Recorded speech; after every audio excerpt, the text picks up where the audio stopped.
सिंधु रति सांद्र कृपैक सिंधु लावण्य सिंधु रमृत छवि रूप सिंधु श्री राधिका असभुरत में हृदय केली सिंधु असमृता भी तरुणा तपम करुणया हरन्ति नृणाम् भंगुरतन तुषाम बलयिता सतैर्विद्युताम् कलिंदगिरिनंदिनी तटसुरद्रुमालंबिनी मदीयमति चुंबिनी भवतु कापि कादम्बिनी नमः परमहंसास्वादित चरण कमल चिन्ह मकरंदाय भक्त जन मानस निवासाय श्री रामचंद्राय बागीशार्यस्य वदने लक्ष्मीर्यस्य च वक्षसि यस्यास्ते हृदये संवित् तं नृसिंहमहं भजे विश्वसर्ग विसर्गादि नवलक्षण लक्षितम् श्रीकृष्णाख्यं परम धाम जगद्धाम नमामि तम् जह स्वानुभावमखिल श्रुतिसारमेको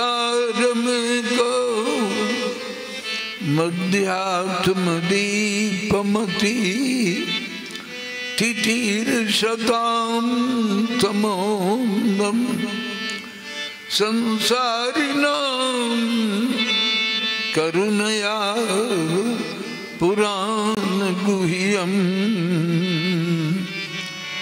तं व्याससूनुमुपजामि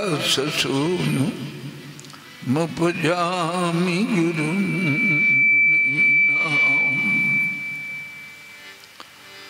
हे राधे ब्रजदेविके ललिते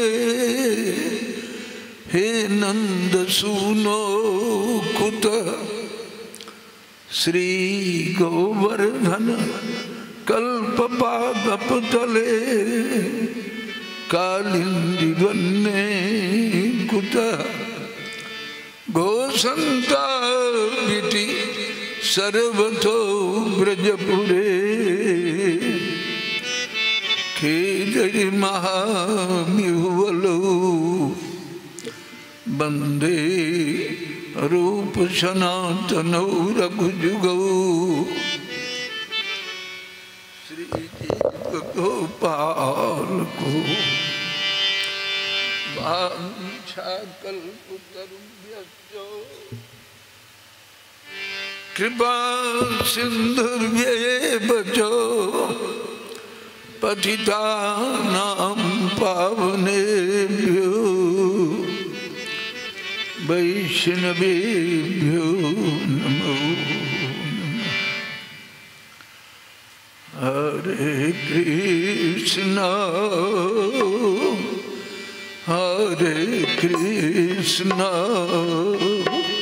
कृष्ण कृष्ण हरे हरे हरे राम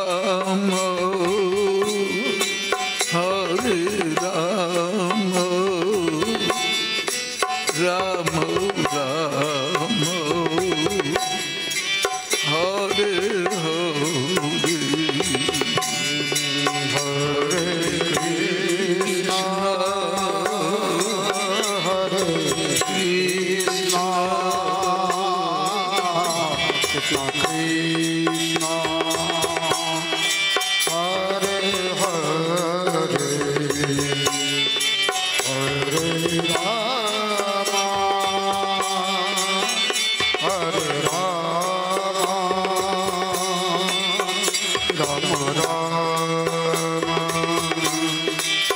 हरे हरे कृष्णा कृष्णा कृष्णा हरे हरे हरे राम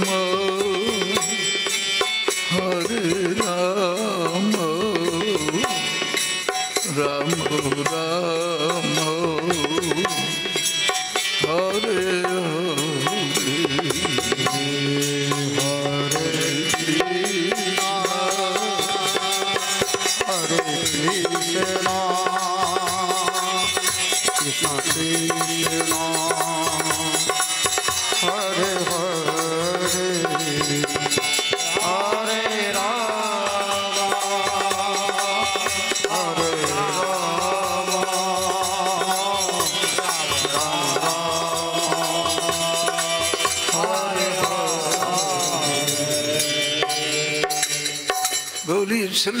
लाल की जय, श्री युगल सरकार की जय, श्री राधा प्राण वल्लभ लाल जी की जय, उनके पाठ महोत्सव की जय, सवार्थ श्रीमन महाप्रभु की जय, श्रीमद्भागवत भगवान की जय हो, श्री वेद व्यास भगवान की जय हो, श्री सुखदेव गोस्वामी की जय हो, सर्वश्री संत वैष्णव भगवान की जय, श्री सद्गुरुदेव भगवान की जय हो, उनके तिरुभाव महोत्सव की जय, श्री चैतन्य कुटीर रतनपुर धाम की जय जय श्री राधे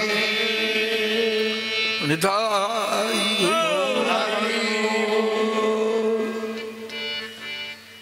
परम पूज्य श्री स्वामी जी तथा उपस्थित भक्त वृंद, श्रीमद् भागवत के दूसरे श्लोक पर विगत दिनों से चर्चा कर रहे थे, उसी पर चर्चा होगी कि धर्म प्रोज्झित कैतवोत्र परमो निर्मत्सराणां सतां वेद्यं वास्तवमत्र वस्तु शिवदं तापत्रयोन्मूलनम् श्रीमद्भागवते महामुनिकृते किं वा परैरीश्वरः सद्यो हृदयवरुध्यते कृतभिः शुश्रूषभिः तत्क्षणात्। कल चर्चा हुई थी, भगवान वेदव्यास जी श्रीमद् भागवत के मंगलाचरण के दूसरे श्लोक में वस्तु निर्देश कर रहे हैं कि संपूर्ण श्रीमद् भागवत में किस वस्तु का निरूपण हुआ है, किस सिद्धांत का प्रतिष्ठापन हुआ है, उसका स्पष्टीकरण कर रहे हैं। पूर्व में जिन्हें भगवान वेदव्यास जी ने पुरुषार्थ कहा था, सामान्यतया मनुष्य के 4 पुरुषार्थ हैं, धर्म, अर्थ, काम और मोक्ष। तो देखिए, धर्माचरण का अर्थ होता है वर्णाश्रमादि धर्मों का शास्त्रों ने जिस प्रकार से निरूपण किया है उसका पालन करना। लेकिन आगे उसका स्पष्टीकरण करते हैं।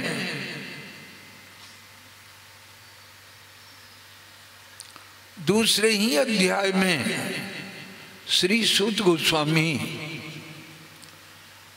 कि धर्म का फल क्या है?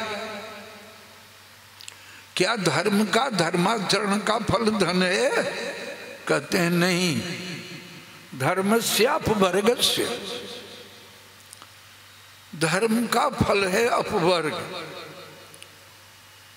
तो अपवर्ग शब्द का सामान्य अर्थ है मोक्ष। तो मोक्ष भी एक प्रकार से माना जा सकता है, लेकिन श्रीमद् भागवत के अनुसार मोक्ष क्या है? तो कहते हैं कि अपवर्गश्चा भवति जदा ही महापुरुष प्रसंग। भगवत प्रेमी महात्माओं का जो संग है, सत्संग है, वह ऐसा एक परम दिव्य मोक्ष है जो सांसारिक कामनाओं वासनाओं से उसे छुड़ाकर श्री भगवान युगल के चरण कमलों का उसे प्राप्ति कराने वाला है। अपवर्ग इसीलिए कहा कि संत संग अपवर्ग, साधु संग ही वास्तव में अपवर्ग है। संसार की कामना वासनाओं से जब तक हृदय नहीं छूटेगा तब तक सामान्य मोक्ष की भी प्राप्ति संभव नहीं है, वह मोक्ष भी नहीं होगा। भगवान के चरण कमलों की जो प्रेमा भक्ति है, जो हम समस्त प्राणियों का परम पुरुषार्थ है, जिसकी दुर्लभता विगत दिनों से कही जा रही है, यानी भगवान सब कुछ सरलता से दे देते हैं, लेकिन मुक्तिम ददाति करहिचित् नो भक्ति योगम, अपने भक्ति योग को छिपा कर रखते, नहीं देते। श्री जीव गोस्वामी पाद व्याख्या में कहते हैं करहिचित् ददात, करहिचित् नो ददात, किसी किसी को तो भगवान देते हैं लेकिन किसी किसी को नहीं देते। तो किसको देते हैं? तो जिसके मन में कोई कामना वासना नहीं, जो जन्म जन्मांतरों में श्री भगवान के चरण कमलों की सेवा की ही जाचना करता है। जैसे एक राजा का बहुत सेवक था, तो राजा सब सेवकों को समय पर वेतन देता था, लेकिन एक ऐसा सेवक था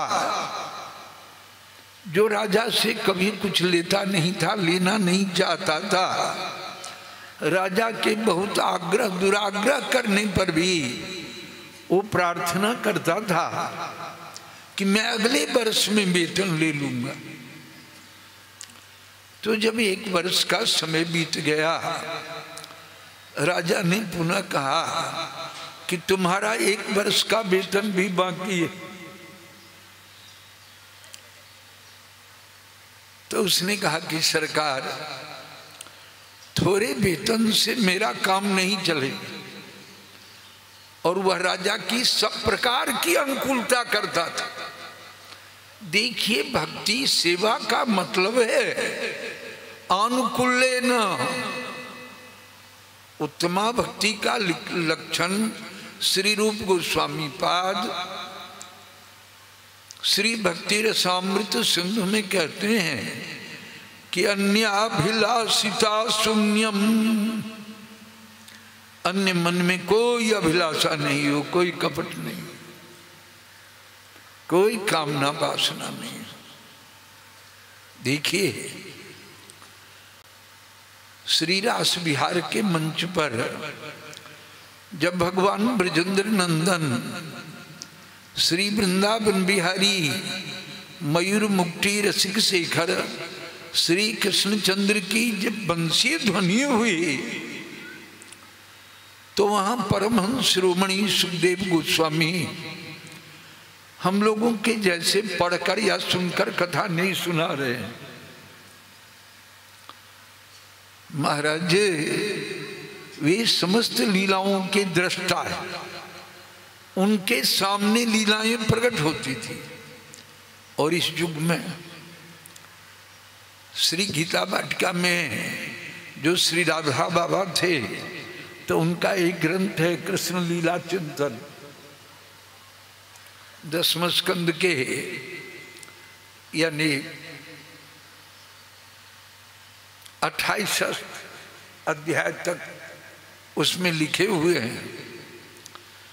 तो उनके सामने जब श्री ठाकुर जी की लीलाएं प्रकट होती थी तो अब वे दुजारी जी को लिखाते थे, तब लिखाते थे लीला का दर्शन, तब वे खोजते थे ग्रंथों में। जो गोस्वामी आनंद वृंदावन चंपू, श्रीमद गोपाल चंपू आदि में भी उसको ढूंढते थे कि कहाँ क्या प्रसंग है। और मेरे परमाराध्य गुरुदेव के जो गुरुदेव भगवान थे तो उनके समीप भी एक महापंडित रहते थे। तो वे कहते थे कि ओ पंडित, आज मेरे मन में यह भाव उमड़ रहा है, तुम्हारे शास्त्र में यह कहीं है? तो जी सरकार अमुक जगह यह भाव उठ रहा है। महाराज तो अन्याभिलाषिता शून्यम, ज्ञान कर्माद्य नावृतम, और भक्ति में कर्म का, ज्ञान का, योग का मिश्रण नहीं हो। सुन लीजिए, कर्म का फल है भोग, कर्म जड़ है। पिछले दिनों मैंने कहा था कर्म में चेतनता प्रदान करने के लिए कर्मकांड के आरंभ में भगवान का स्मरण, स्मरित पुंडरीकाक्षम स्वबाह्याभ्यंतरो शुचि। तो पुंडरीकाक्षी जस्य कमल लोचन, उन श्री भगवान का, श्री कृष्ण का, श्री राम का, श्री नारायण का स्मरण कराया जाता है कर्म की जड़ता को दूर करने के लिए। उसी तरह ज्ञान और योग भी, जिस ज्ञान में भक्ति नहीं है, जिस योग में भक्ति नहीं है, उसके लिए श्री भागवत में श्री नारद जी वेद व्यास जी को उपदेश देते हुए कहते हैं कि निष्कर्ममप्यच्युत भाव वर्जितम न शोभते ज्ञान मलम निरंजनम।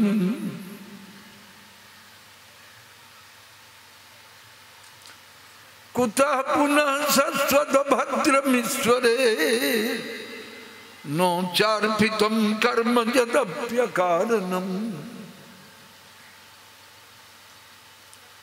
कहते हैं कि जिस ज्ञान में कर्म का लेश नहीं है, शुद्ध ज्ञान है, निरंजन है, निर्मल है, लेकिन यदि उस ज्ञान में श्री भगवान के प्रति भक्ति का संयोग नहीं है तो अलम निर्मलम ज्ञानम अपि भक्ति भाव वर्जितम न शोभते, उसकी कोई शोभा नहीं होती है। उस ज्ञान की शोभा नहीं होती है। पर्याप्त और निर्मल ज्ञान होने पर भी न शोभते ज्ञान मलम निरंजन। तकुता पुनः सस्वद भद्रमीश्वरे, तो कर्म इस जीव के जन्म मृत्यु को नहीं छुड़ा सकता। यदि आप कहेंगे कि निष्काम कर्म करे, तो निष्काम कर्म भी जन्म मृत्यु से नहीं छुड़ा सकता है। निष्काम कर्म का इतना फल है कि वह साधक के अंतःकरण को शुद्ध कर देगा, तब वह ज्ञान का अधिकारी हो जाएगा। लेकिन कर्म तो सफल तब होता है जब वह भगवत समर्पित होता है, जब भगवान की नौर्पितम जो निष्काम कर्म भी श्री भगवान को अर्पित नहीं किया गया है, वह निष्काम कर्म भी अभद्र स्वरूप है। नारद जी के अमंगल स्वरूप है, वह जन्म मृत्यु से इस जीव को नहीं छुड़ा सकता है। नौचार्पितम कर्म यद्यप्य कारणम। आगे नारद जी अगले अध्याय में स्पष्ट करते हैं कि आमयो जस्य भूतानाम जायते जेन सुब्रत तदेव ह्यामयम् द्रव्यम नो पुनाति चिकित्सितम। जैसे किसी वस्तु के सेवन करने से किसी को रोग हो गया है, वह चिकित्सक के पास जाता है और चिकित्सक कहता है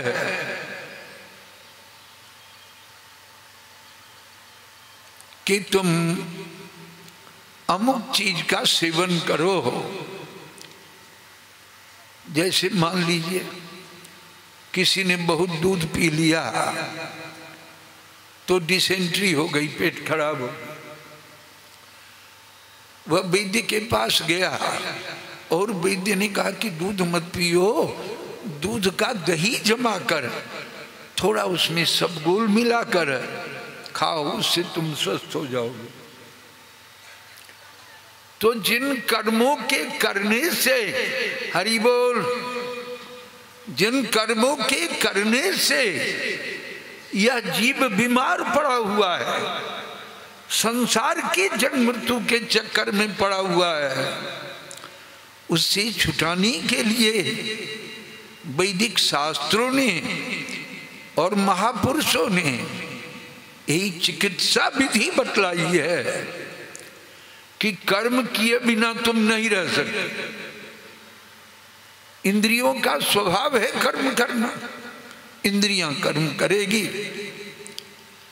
लेकिन तुम वह कर्म अपने लिए मत करो। जब ही कोई सत्कर्म ही, कोई यज्ञ, दान, तप, व्रत या विविध धर्मानुष्ठान यदि वह अपनी प्रसन्नता के लिए करता है तो वह कर्म बंधन का कारण बनेगा। वो बंधन देगा, जन्म मृत्यु को देगा। और यदि आप कर्म मार्गी ही हैं, सत्कर्म पारायण हैं, तो यदि आप सत्कर्म का विचार करते हैं तो पहले निर्णय लीजिए कि यह सत्कर्म क्यों, किसके लिए। कस्मै देवाय हविषा विधेम। तो अनीनो कर्मेनो श्री हरि प्रियताम, श्री कृष्ण प्रियताम। हमारे इन कर्मों से, सत्कर्मों से श्री भगवान प्रसन्न हो। उनकी प्रसन्नता के लिए, ये भक्ति नहीं है, सुन लीजिए, कर्म को भगवान को समर्पित कर देना यह कोई भक्ति नहीं है। भक्ति का इसमें लेस है, कर्म मिश्रा भक्ति है। वह अज्ञान से साधक को छुड़ा देगा, जन्म मृत्यु से छुड़ा देगा, मोक्ष प्राप्त करा देगा। लेकिन भक्ति एक अलग वस्तु। गाय का गोबर गाय का मूत्र कितना पवित्र है, शास्त्रों ने इसका यानी वर्णन किया है। लेकिन गाय के दूध में श्री ठाकुर जी को नैवेद्य अर्पण करने के लिए आपने खीर बनाया है, उसमें थोड़ा गोमूत्र का स्पर्श हो जाए तो ठाकुर जी के नैवेद्य के योग्य नहीं रहे। उस गोमूत्र की पवित्रता अपनी जगह। महाराज तो उसी तरह योग की भी बात है। इस बात को गोस्वामी तुलसीदास जी ने श्री रामचरितमानस में कहा कि जोग कुजोग ज्ञान अज्ञानु जहाँ नहीं राम प्रेम परधानु।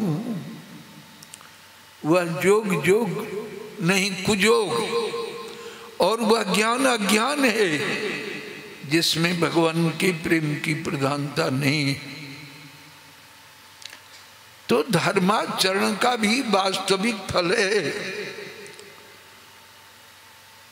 सुत गोस्वामी ने वही कहा कि धर्म सुनिश्चिता पुंसाम,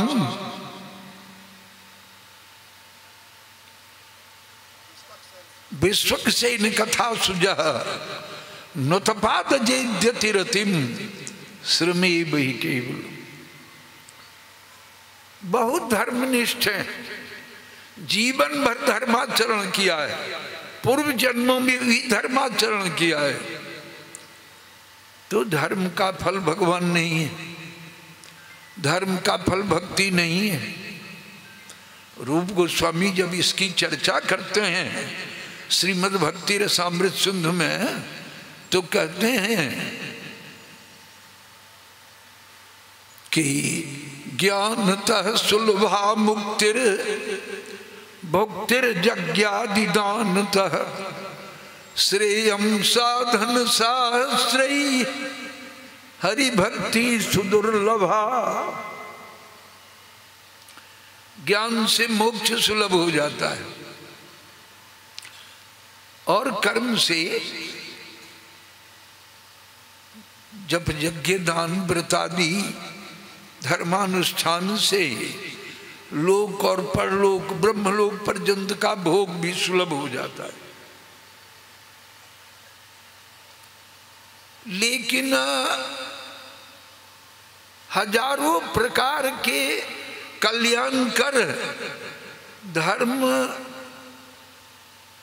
धर्माचरणों के अनुष्ठान से भी भगवान की भक्ति सुदुर्लभ है। वहां कहते हैं कि भक्ति कैसी है, तो क्लेश अग्नि, समस्त क्लेशों को दूर करने वाली। क्लेश क्या है? इस शरीर में सिर दर्द हो गया, पेट दर्द हो गया, ये कोई क्लेश नहीं है, तो शरीर है, रोग का घर है। महर्षि पतंजलि योग दर्शन में कहते हैं कि अविद्या अस्मिता राग द्वेषा भी निवेश पंचक्लेशा। अविद्या, अविद्या क्या है? अज्ञानता, देह में ही आत्मबुद्धि का होना कि हम देह अपने या जीव मात्र श्री भगवान का नित्य दास है। इस स्वरूप की जो विस्मृति है यह अविद्या के कारण है। अविद्या, और अविद्या के कारण ही अस्मिता जो नहीं है उसमें सत्य बुद्धि का होना। संसार बना हुआ है। महाराज जब आपका विवाह नहीं हुआ था तो पत्नी नहीं थी, विवाह नहीं आता, पति नहीं था, बाल बच्चे नहीं थे, तो उस समय भी कोई ममता नहीं थी, होता गया और उसमें फंसते गए। तो अस्मिता, और पुनः इस संसार में इसी अस्मिता के कारण कहीं तो अपनापन के कारण राग हो जाता है और कहीं परायेपन के कारण द्वेष। कल भी मैंने चर्चा की थी, पिछले दिनों भी, यह राग और द्वेष मन को मलिन करने वाला साधक का प्रबल शत्रु है। महाराज, तो राग द्वेष से निरंतर ऊपर उठने की चेष्टा साधक को करनी चाहिए। भगवान कहते हैं अद्वेष्टा सर्वभूतानाम, किसी प्राणी के प्रति द्वेष भाव न रहे। महाराज अद्वेष्टा करते। अहिंसा का मतलब शास्त्रों ने, गीता में भी देवी संपदा में अहिंसा की चर्चा भगवान ने की है। तो केवल मछली मांस नहीं खाना या तुलसी कंठी माला पहन लेना अहिंसा की इतनी ही परिभाषा नहीं है। महर्षि पतंजलि ही अपनी योग दर्शन में कहते हैं अहिंसा संप्रतिष्ठायाम तत्सन्निधौ वैर त्याग। प्राणी मात्र के प्रति वैर भाव का त्याग हो जाए, यह अहिंसा का पूर्व रूप।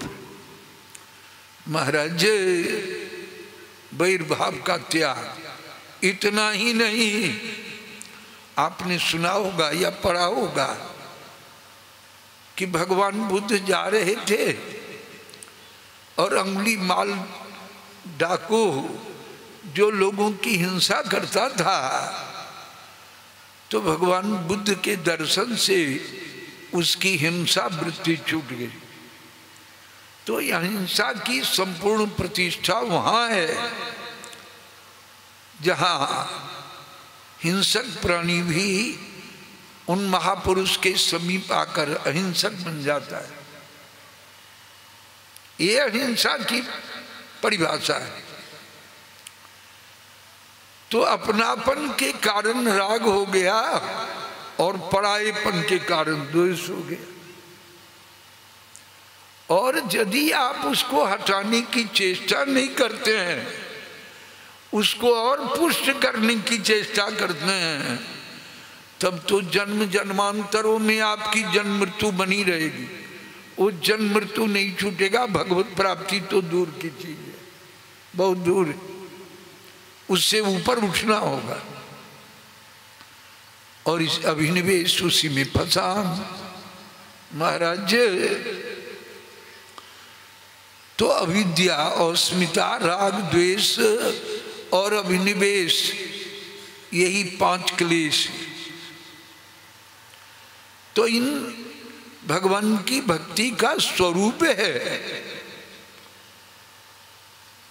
स्वभाव है कि अविद्या पर्यंत क्लेशों की निवृत्ति करा देती है।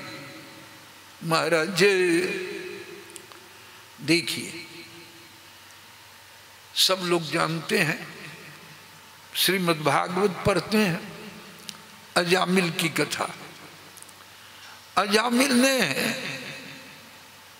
पुत्र के बहाने नारायण नाम का उच्चारण किया। अजामिल कोई शुद्ध भक्त भी नहीं था, बहुत पापी था। और मरण काल में पुत्र के बहाने नारायण नाम का उच्चारण हो गया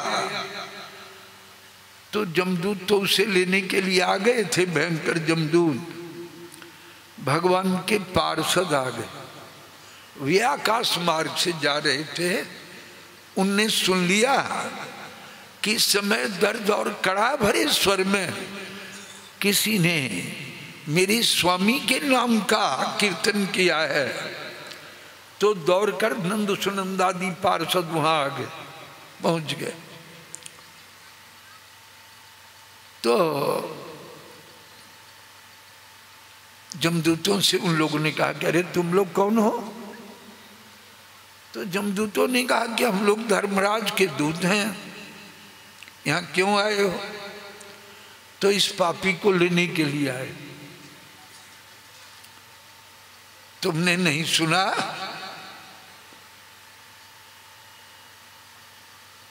तो पाप पुण्य की परिभाषा जानते हो? तो धर्मराज के दूतों ने कहा कि क्यों नहीं। धर्मराज के दूतों ने वहां पाप पुण्य की परिभाषा करते हुए कहा कि वेद प्रणहितो धर्म अधर्मस्तद विपर्जय, वेदो नारायण साक्षात स्वयंभूरिति सुश्रुमा। वेदों ने जिसका प्रतिपादन किया है, वेदों ने जो करने की सलाह दी है वह धर्म है, और जो इसके विपरीत है वह धर्म है, पाप। श्री भगवान के दूतों ने कहा कि तुम लोगों ने जो धर्म और अधर्म की जो परिभाषा की है, अस्मार्थ लोग इसी तरह की परिभाषा करते हैं। ये अस्मार्थों की परिभाषा है, कर्म मार्गियों की।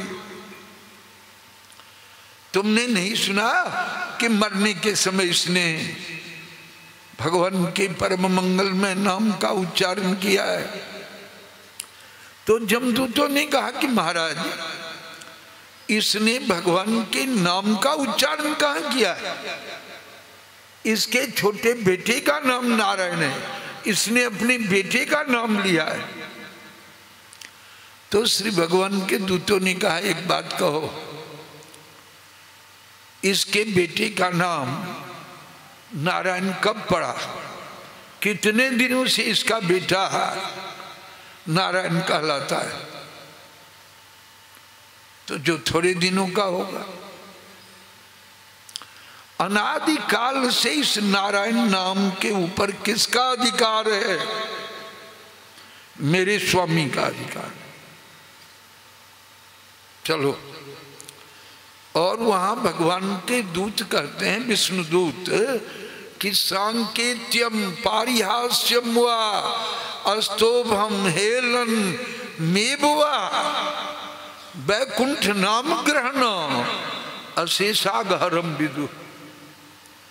संकेत में, हास में, परिहास में, भाव में, कुभाव में, अभाव में, किसी तरह अगर भगवान का नाम मुख से निकल जाए तो महाराज उसके अशेष पाप नष्ट हो जाते हैं, जन्म जन्मांतरों के पापों की शुद्धि हो जाती है।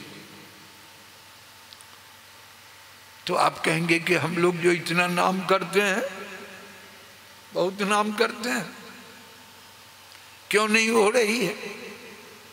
क्यों नहीं राग द्वेष जा रहा है? क्यों मन से ईर्ष्या नहीं जा रही है? उसका कारण है, अब अजामिल के जीवन में पाप की बहुलता थी, लेकिन नामापराध नहीं था अजामिल के जीवन में।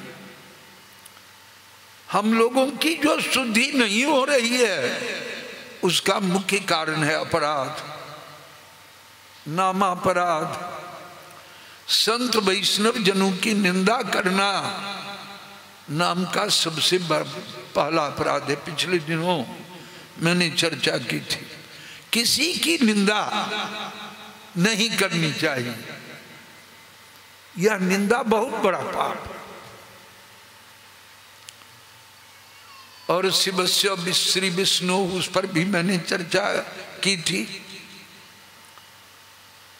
अवश्य, यानी शंकर जी भी, शंकर जी जीव तत्व नहीं है, ईश्वर तत्व है, लेकिन भगवान के जितने स्वरूप हैं, चाहे वे क्षीरोदक साई विष्णु हो, गर्भोदक साई विष्णु हो, कारणार्णव साई विष्णु हो, महानारायण हो, या भगवान के अन्य स्वरूप हो, वे सब गुणातीत हैं, विशुद्ध सच्चिदानंदमय है। और शिव शक्ति जुता, शिव माया के जो तीन गुण हैं, सत्व रज और तम, उससे जुड़े हुए। महाराज भगवान कपिल देव तो कहते हैं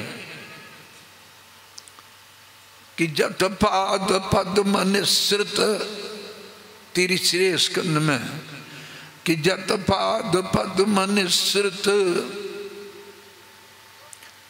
सरित प्रबरोध के न मूर्धन्य तीर्थ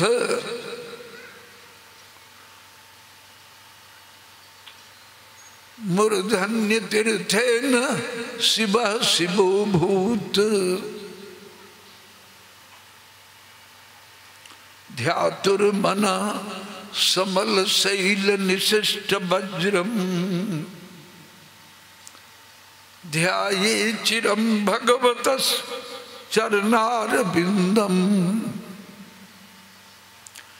जतपाद निसृत सरित प्रबरोध के नो, श्री भगवान की चरण कमलों, जतपाद नखाव सृष्टम कहते हैं। कृष्णांघ्रिजन्भ्यधिकाम्बु नेत्री, श्री गंगा जी लोगों को क्यों पवित्र करती हैं? श्री कृष्ण चरण कमलों के रज करना और उन श्री भगवान के चरण कमलों पर प्रेमी जनों के द्वारा समर्पित तुलसी मंजरी के मकरंद को लेकर गंगा जी बहती हैं। उसको जो भगवान शिव अपने सिर पर धारण करते हैं, सरित प्रबरोध के न, श्री भगवान के चरण कमलों से निकली हुई श्री गंगा जी को भगवान शिव जी अपने सिर पर धारण करते हैं। तब कहते हैं शिव शिवो, तब शंकर जी शिवत्व को प्राप्त होते हैं, मंगलत्व को प्राप्त होते हैं। तो ध्यातुर्मन आहा, तो ध्याये चिरम भगवत चरणारविंदम, श्री भगवान के चरण कमलों के ध्यान से उसी तरह सब पाप दूर हो जाते हैं। जैसे पहाड़ के ऊपर जब वज्र गिरता है तो पहाड़ चूर चूर हो जाता है, उसी तरह भगवान के चरण कमलों के ध्यान से पाप चूर चूर हो जाते हैं, नष्ट हो जाते हैं। तो महाराज, और नाम का तीसरा प्रबल अपराध है गुरोर अवज्ञा। सुन लीजिए, मैं उसका एक उदाहरण कहता हूं। परमाराध्य परम गुरुदेव के जो परमाराध्य गुरुदेव अनंत श्री विभूषित श्री राधिका दास गोस्वामी महाराज, तो एक गांव के कहीं जाते तो नहीं थे, लेकिन लहरिया सराय से 25 किलोमीटर पूरब एक गांव है जहाँ के बीके ठाकुर हैं लखनऊ में। तो बीके ठाकुर के बाबा थे, वो वन विभाग के चीफ अफसर रहते हैं। मेरे गुरु महाराज के शिष्य हैं, उनकी पत्नी मेरी शिष्य है। लखनऊ में कभी कभी हम लोग उनके यहाँ ठहरते हैं। तो उनके बाबा थे, पूरा रामायण वो गोस्वामी तुलसीदास जी के 12 ग्रंथ विनय पत्रिका आदि सब ने कंठस्थ था। तो गए जहाँ हमारे परम गुरुदेव सरकार रहते थे, वहाँ कहे कि सरकार एक बार मेरे यहाँ चली। उनने कहा मैं तो कहीं 11 वर्षों तक वृंदावन में रहे थे। महाराज मदन मोहन मंदिर के पास हम लोगों की परंपरा का एक आश्रम था। राधा रानी का आदेश हुआ कि महाराज जी बिहार जाइए, आपके द्वारा बहुत लोगों का कल्याण होने वाला है। तो राधा रानी की आज्ञा से बिहार चले आए।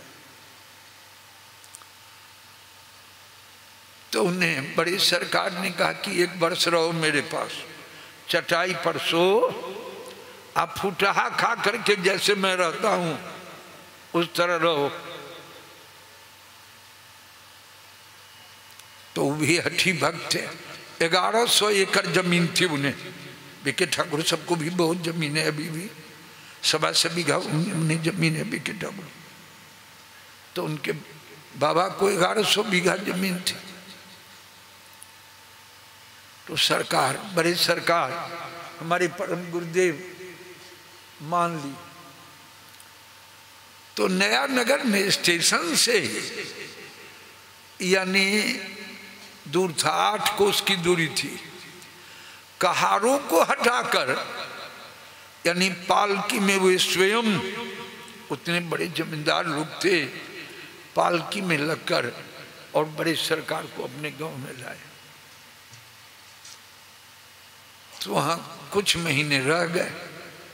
हमारे गुरु महाराज सब भी वहीं जाते थे, जहां रहते थे तो जाते आते थे। तो एक भंडारा हो रहा था और परम गुरुदेव सरकार के साथ कई परिकर थे। तो एक परिकर थे बाबा श्री परमानंदा जी, यहाँ रतनपुर में रहे हुए 60 वर्षों तक परम गुरुदेव के साथ रहे थे परमानंद बाबा थे। तो परमानंद बाबा चाचा गुरु, लेकिन सरकार को ही गुरु मानते थे, उनसे ही संन्यास लिए थे। तो रसोई सेवा में थे, मोहन भोग बन रहा था। तो बड़े सरकार को दिखाने के लिए आए कि सरकार देखिए, बड़े सरकार ने कहा कि थोड़ा और होगा, थोड़ा और सेको। तो श्री परमानंद बाबा के मुंह से निकल गया कि नहीं सरकार हो गया। बड़े सरकार कुछ नहीं बोले, लेकिन परमानंद बाबा के मन में इतनी ग्लानि हुई कि उन्होंने 3 संध्या तक भोजन नहीं किया। कि सरकार जब कहे कि थोड़ा और होगा तो मैंने उनकी बात को काट दी। मैंने कहा कि नहीं सरकार हो गया, धिक्कार है, धिक्कार है। तो 3 संध्या तक तो लोगों ने कहा कि सरकार परमानंद बाबा भोजन 3 संध्या से नहीं कर रहे। तो सरकार ने कहा कि जाओ परमानंद, प्रायश्चित हो गया, शुद्धि हो गई, अब तुम स्वयं अपने में महसूस कर लिया। तो गुरु और अवज्ञा, देखिए हम वंदना करते हैं, वो केवल पद नहीं है, यानी कभी भी, मैंने तो जीवन की बात करता हूं, चाहे यहाँ के लोग हैं, पुराने लोग सब हैं, मालूम है। श्री रामकृष्ण दास जी मेरे पुराने गुरु भाई हैं, बहुत पुराने। 40 वर्षों तक गुरुदेव भगवान की सन्निधि में रहा, मैं ही सब व्यवस्था करता था, लेकिन उनकी बात को कभी मैंने काट दी हो कि सरकार यह बात नहीं होगी, यह बात होगी, जीवन में मैंने ऐसा नहीं किया कभी। यही मेरा सबसे बड़ा उत्कर्ष है कि मैंने जीवन में सदा उनको प्रसन्न रखा, उनकी भंगी को देखा कि वे क्या चाहते हैं। कभी वे कहते, जवानी में मैं कहता था, कभी कहते थे रे ये काम तो बड़ा कठिन मालूम पड़ता है, कैसे होगा?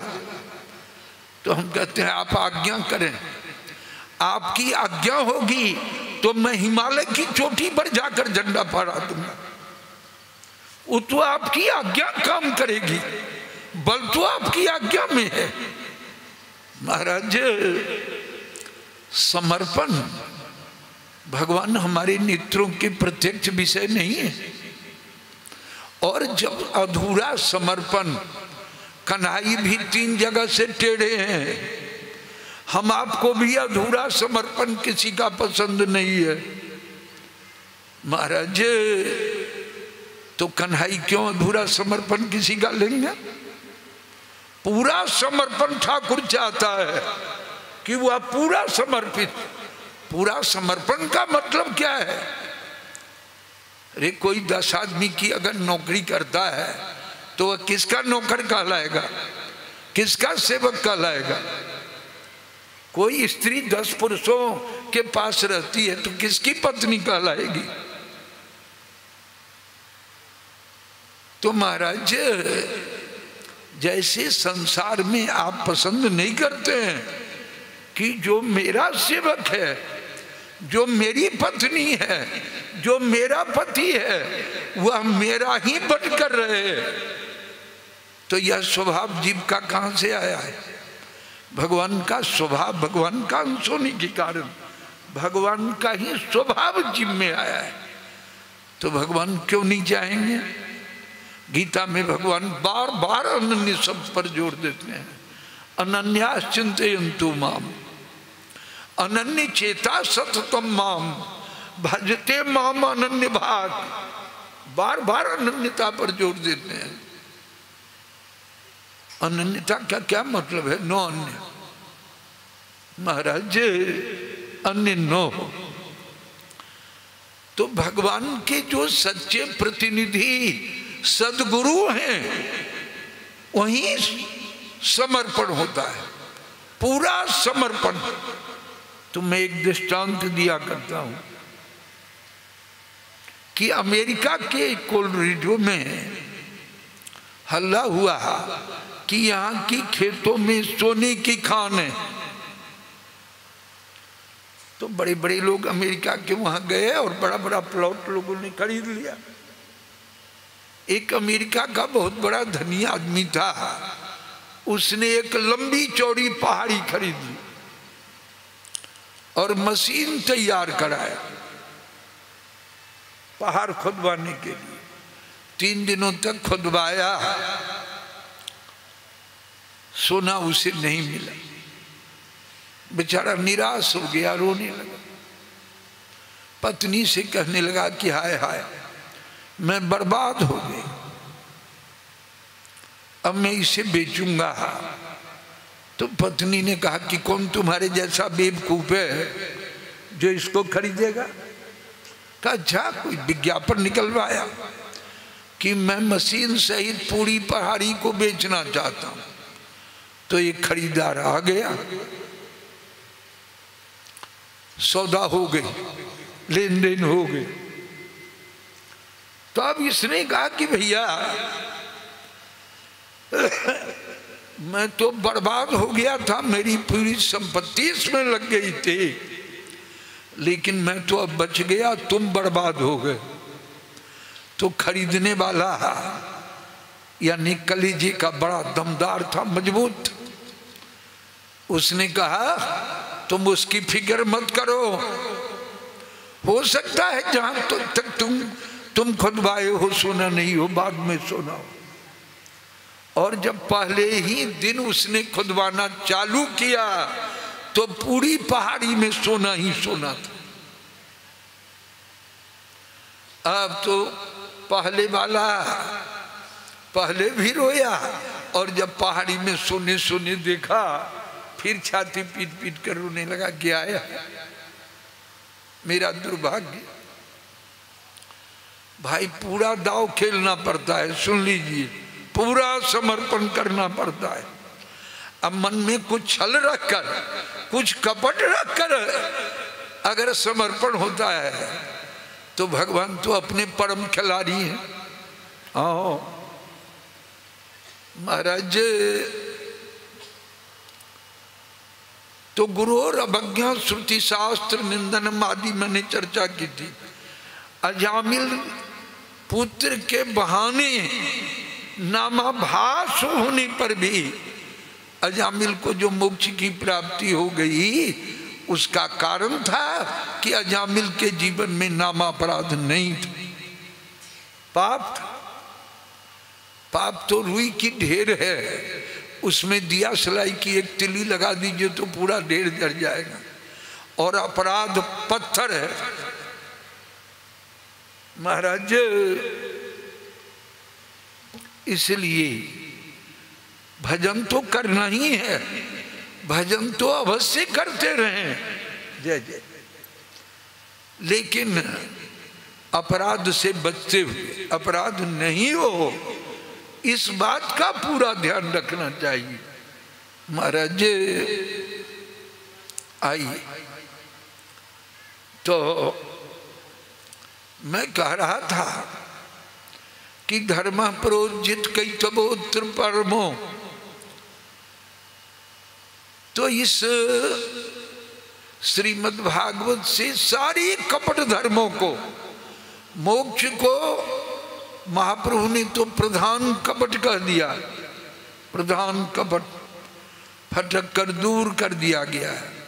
विशुद्ध अनन्य जो भगवान की आराधना है, जो रूप गोस्वामी पाद भक्ति रसामृत सिंधु में रूप गोस्वामी ने जो कहा कि अन्याभिलाषिता शून्यम, मन में और अन्य अभिलाषा न हो, और भक्ति में ज्ञान कर्म योग की फेट फाट न हो।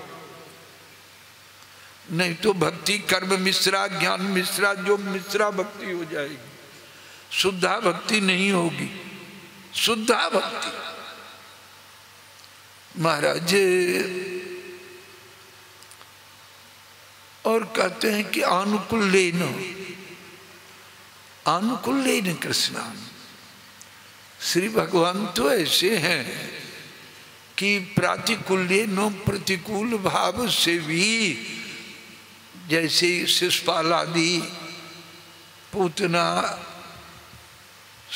महाराज सक्तासुर, बकासुर, अघासुर, अरिष्टासुर आदि असुर दैत्य गण भी प्रातिकूल्य नो मारने की इच्छा से भी आते हैं, तब भी उनका उद्धार हो जाता है। भगवान की महिमा।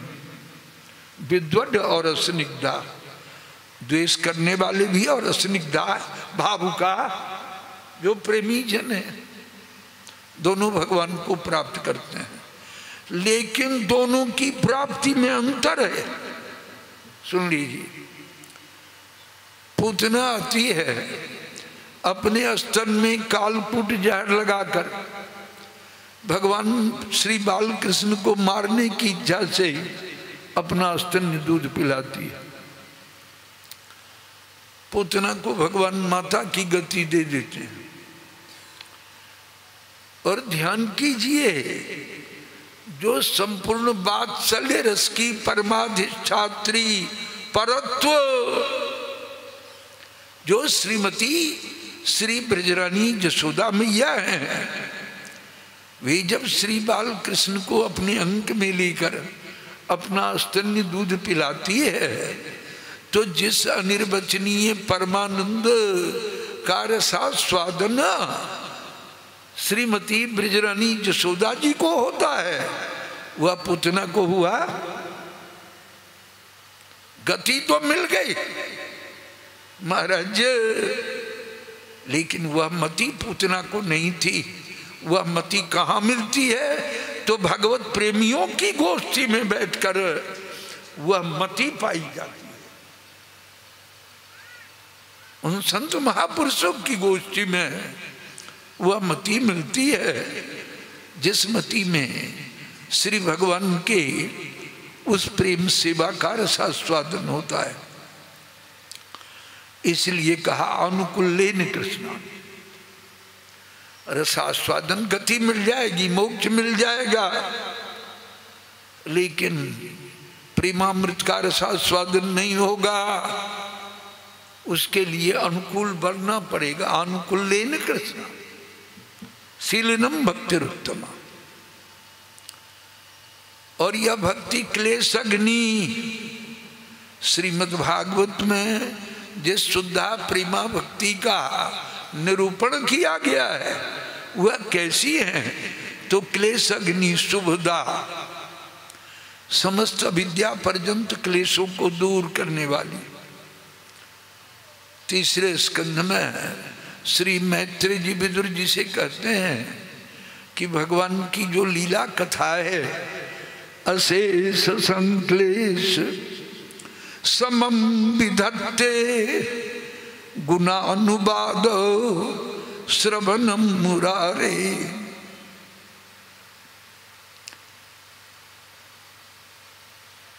कुतः पुनः चरणारविंदम पराग सेवा रतिरात्म लब्धा। भगवान का एक नाम मुरारी है। महाराज तो भगवान का जो परम मंगलमय गुणानुवाद है, श्री भगवान की जो लीला कथा है, श्रवण करने से क्या होता है, अशेष क्लेशों की निवृत्ति हो जाती, जन्म मृत्यु प्रवृत्ति समस्त क्लेशों की निवृत्ति हो जाती है। और श्री भगवान के चरण कमलों का मकरंद पराग मिल जाए तब फिर क्या कहना है, कहते हैं। तो क्लेश अग्नि सुविधा, सुविधा क्या है, यानी जीव के महामंगल का उदय हो जाता है। महाराज यानी उसके हृदय में भगवान की भक्ति, शुद्धा प्रेमा भक्ति की अवस्था, प्रेमा भक्ति उसके हृदय में प्रकट हो जाती है।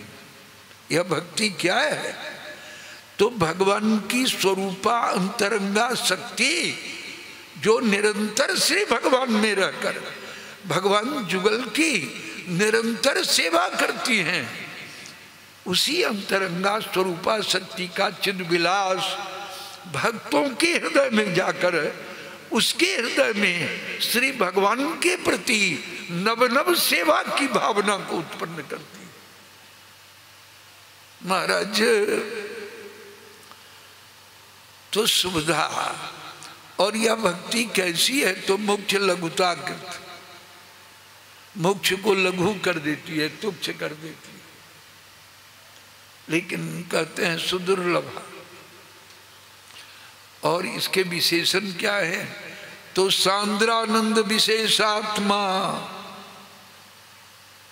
सांद्रानंद को, घनीभूत परमानंद को प्राप्त कराने वाली है यह भक्ति।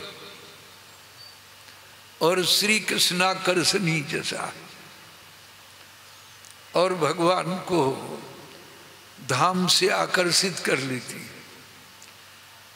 कल आपने सुना श्री ठाकुर जी कल या परसों कह रहे थे कि नाम बसामी वैकुंठे जोगिनाम हृदय न चौ मदभक्ता जत्र गायंती तत्र तिष्ठामि नारद। महाराज जोगियों के हृदय में आप कहेंगे, सुखदेव गोस्वामी कहते हैं जब रास विहार में श्री ठाकुर जी अंतर्धान हो गए, फिर गोपी गीत का गोपियों ने गान किया, और फिर अगले 32वें अध्याय में सुखदेव गोस्वामी वर्णन करते हैं कि गोप्या प्रगायंत प्रपंत से चित्रधा रुरुदु सुस्वरम राजन कृष्ण दर्शन लालसा। एक गोपियां सस्वर रोने लगी। क्यों रो रही है, तो कृष्ण दर्शन लालसा के से रो रही है। तो भगवान कहीं दूर थोड़े थे, दूर छिपे नहीं थे।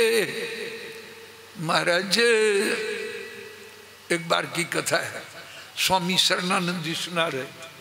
स्वामी शरण पुराने एक से एक महाराज थे, तो सन्यासी लेकिन बड़े रसिक थे। तो श्री ठाकुर जी और श्री राधा रानी भी सखियों के साथ निकुंज में आई, ठाकुर जी भी आए। तो हुआ कि कुछ खेल हो, तो भाई कौन सा खेल खेले। तो श्री ठाकुर जी ने श्री किशोरी जी से पूछा कि आप कहिए कौन सा खेल हो। तो श्री किशोरी जी ने कहा कि मैं छिपूं और आप ढूंढिए, और आप छिपे तो मैं ढूंढूंगी, बस ठीक हो। तो श्री राधा रानी जाकर छिप गई। अब श्री ठाकुर जी कुंज कुंज में घूम घूम कर महाराज श्रांत हो गए, कहीं राधा रानी नहीं मिली। तो सखियों ने श्री राधा रानी से जाकर कहा कि प्यारे, बहुत ढूंढने पर भी आपके नहीं मिलने के कारण बड़े उदास हैं, बड़े दुखी हैं। उनके नेत्रों से अश्रुधारा बह रही है। तो सुनकर के ही प्यारे व्याकुल हैं, यह सुनकर श्रीमती श्री राधा रानी भी व्याकुल हो गए। दोनों विवश है, चलने की इतने प्रेम विवश है कि न श्री ठाकुर जी चल सकते हैं न किशोरी जी। कौन किसके समीप चल कर आए ये नहीं कहा जा सकता, लेकिन दोनों समीप हुए तो श्री ठाकुर जी ने कहा कि किशोरी जी, आपको तो मैंने सभी कुंजों में ढूंढा, आप कहाँ जाकर छिपी थी? तो मुस्कुराती हुई श्री किशोरी जी ने कहा कि मैं जिस निकुंज में छिपी थी वहां आपने मुझे नहीं ढूंढा। तो श्री ठाकुर जी ने कहा कि किस निकुंज में आप छिपी थी? श्री किशोरी जी ने कहा कि आपके हृदय निकुंज में जाकर मैं छिप गई। महाराज तो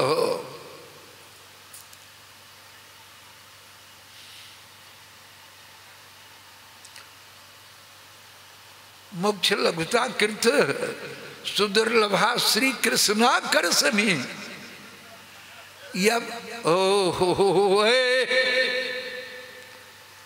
यह भक्ति कृष्णा करसनी है।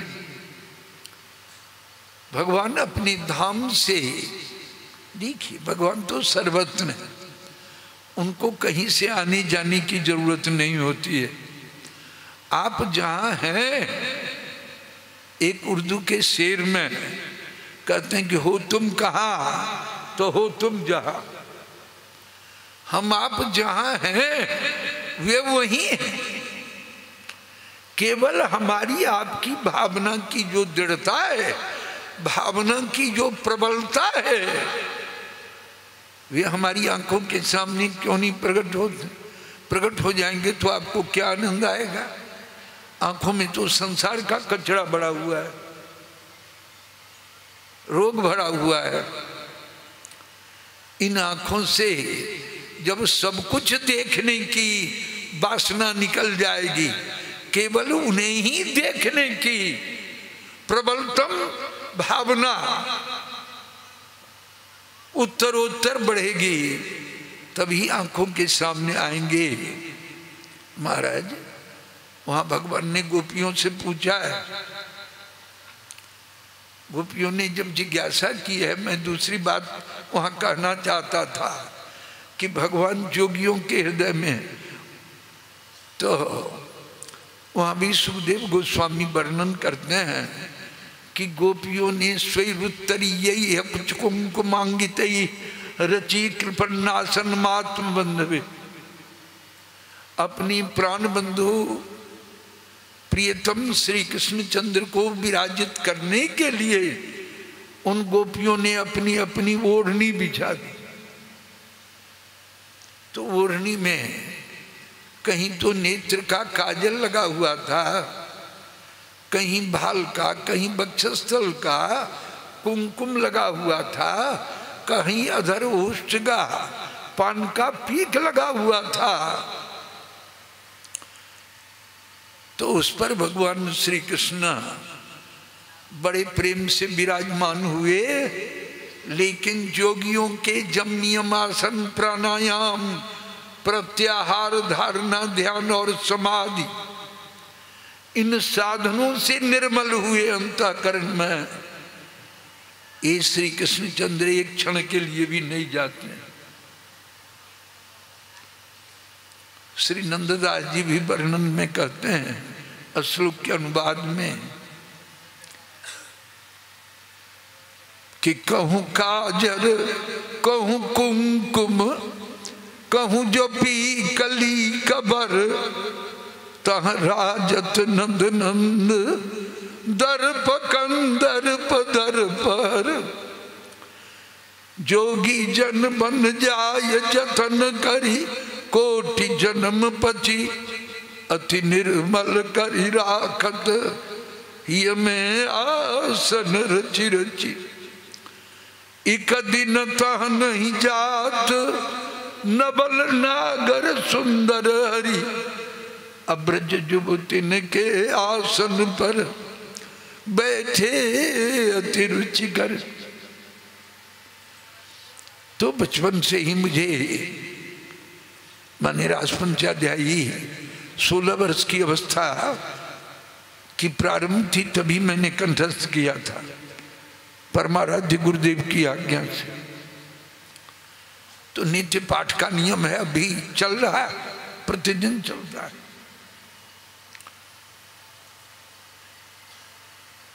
तो मेरे मन में पहले होता था कि जोगी तो उतना साधन करके अपने चित्त को निर्मल करते हैं, लेकिन भगवान कैसे हैं जो जोगियों के हृदय में नहीं जाते हैं। तो ठाकुर जी ने स्वयं समाधान कराया कि जोगियों, योग एक साधन है, तो उस साधन का जो फल है जोगियों को मैं दे देता, उसके हृदय में मैं क्यों जाऊं। आप गोपियों के उस काजर कुमकुम लगी हुई ओढ़नी पर श्री कृष्ण चंद्र के अंतर्धान होने पर, श्री कृष्ण चंद्र के वियोग में जिन गोपियों ने सस्वर रोदन किया है, तो गोपियों के वो नेत्र से काजल मिश्रित अश्रु उस ओढ़नी में लगी हुई, उससे भीगी हुई पान की पीक और बक्षस्थल का कुमकुम भी उससे लगा हुआ भीगा हुआ, यानी गोपियों के हृदय के निर्मलोज्वल उस पुंजीभूत प्रेमामृत रस में यह भीगी ओढ़नी थी, जिस पर भगवान अत्यंत प्रसन्न होकर विराजमान होते, विराजते हैं, बैठते। महाराज तो और महाप्रभु भी, भगवान चैतन्य महाप्रभु की लीला तो आप दर्शन कर ही रहे हैं। आज कई दिनों से सन्यास लीलाओं का उपक्रम, कल सन्यास लीला होगी। महाप्रभु क्यों सन्यास लेते हैं? इसी यानी एक बात कहते हैं, राजपंचाध्यायी की व्याख्या जब लिखने के लिए श्री विश्वनाथ चक्रवर्ती पाद यानी प्रारंभ करने से पहले एक श्लोक लिखते हैं कि शास्त्र बुद्धि विवेकादेर अपि दुर्गम मिक्षते गोपी नाम रसवट में बम तासाम अनुगतिर बिना। शास्त्र बुद्धि विवेक संपन्न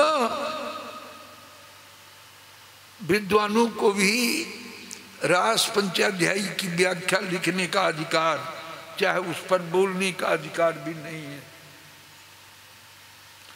जब तक यानी गोपियों के अनुगत्य को स्वीकार करके, जब तक उन ब्रज गोपियों के उस विशुद्ध निर्मलोज्वल आराध्यो भगवान ब्रजेस्तनया तद्धाम वृंदावनम रम्या काचिदुपासना ब्रजवधू वर्गेन जा कल्पिता। महाराज तो ब्रजवधू वर्गेन जा कल्पिता, ब्रजवधुओं के द्वारा प्रतिष्ठापित किया हुआ जो यह विशुद्ध प्रेम पथ है, इसका तो भगवान श्री राधा कृष्ण श्री चैतन्य महाप्रभु के रूप में अवतरित होकर इसी प्रेमामृत का स्वयं आस्वादन करते हैं। और सिखाइल भक्त गणे प्रेम चिंता मणि प्रभु धनी, नाही जाने स्थान स्थान, जारे तारे कई दान, महाप्रभु दाता शिरोमणि। ऐछे दयालु अवतार, ऐछे दाता नहीं यार, गुण के नहीं बरनी बारे। महाराज इसी विशुद्ध प्रेम को, तो यह प्रेम कृष्ण आकर्षणीय है। इसी प्रेम के कारण श्री कृष्ण आकर्षित होकर भक्तों के हृदय में और भक्तों के नेत्रों के सामने भी महाराज आते हैं। अब आज यहीं रहने दीजिए, कल